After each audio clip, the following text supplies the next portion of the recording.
Parallel play was originally conceived of by Ellen McMahon and Beth Weinstein, and I think to some extent Allison Deming, my colleague in the creative writing program, was in on some of the early talks about it, but she couldn't be involved, and so she asked me, well, do you want to be involved with this kind of interesting collaborative research project designed to explore, particularly for the three of us. Ellen is an art professor, and Beth is architecture, and I'm creative writing. And so the idea was that we wanted to explore a central set of questions surrounding aridity and water issues in the Southwest, particularly the Rio River in Tucson, which is now dry most of the year. And each of us would explore in our own, within the confines of our own disciplines, in my case, creative writing, but having conversations and checking in with each other and seeing the kind of work that each of us were doing, and then hopefully consulting with, with scientists and with, geographers and geologists and hydrographers to try to get a serious basis of scientific research underpinning all of our projects.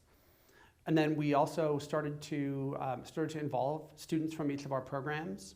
There's a lot of art students and architecture students that were involved. And then a few creative writing students who came over and joined the two seminars that Beth and Ellen co-taught, trying to get a sense of, okay, how does a photographer approach a question like this? If we all go on a field trip to check out, say, the Roger Road wastewater treatment plant, what kind of questions do creative writers have about this subject versus what kind of questions the hydrologists have? And then use that as a basis for kind of mutual but parallel artistic research.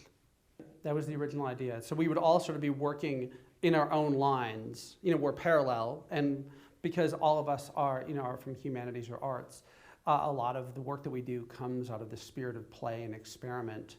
And so trying to enable each of our artistic practices to kind of go forward, but sharing these same questions, and figuring there would be a lot of interesting overlap, which often the case. The original idea for this was that we wanted to produce a show at the least, and which we did, which was at UA downtown, and that was up for I think about a month last fall.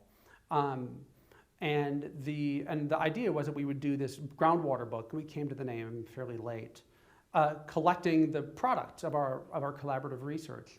So including there's a chunk by the Rio River Project people.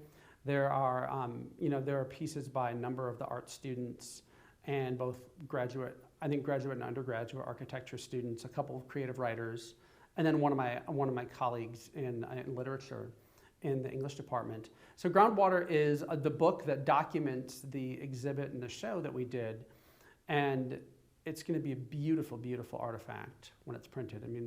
I was just looking at the PDF kind of coming over here, and it's fantastic to see just the variety of ways in which each of us chose to explore the river or water issues kind of associated with the river.